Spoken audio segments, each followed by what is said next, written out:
My name is Gavin Johnson, and I'm the author of Prisoner of Katrina.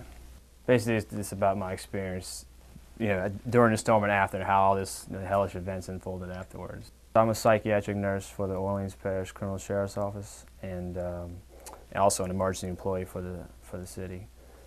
It basically starts out where I get my dad, who's elderly, didn't really know the storm was coming, to make sure that he was safe, so he came with me and stayed, thinking that once the storm was over, we'd leave after a day or two and go back home.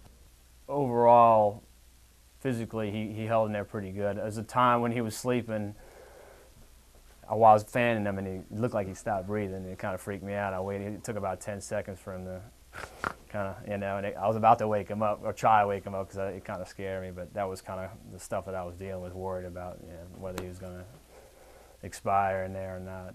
They had a female deputy and her boyfriend. They had a candle, and they put it on the table, and it had like a Jesus-type figure, Spanish-looking Jesus-type figure on it. When they lit the candle, that image was projected on the wall, and that's the only thing that lit up the area we were at.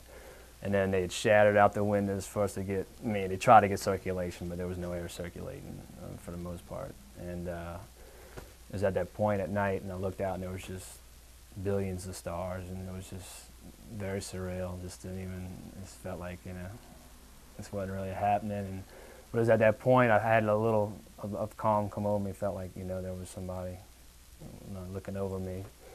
And I was just praying that, my dad would make it through. That was kind of my only goal after about the second or third day. I knew I had to work, and we had to keep order for the most part as much as we could.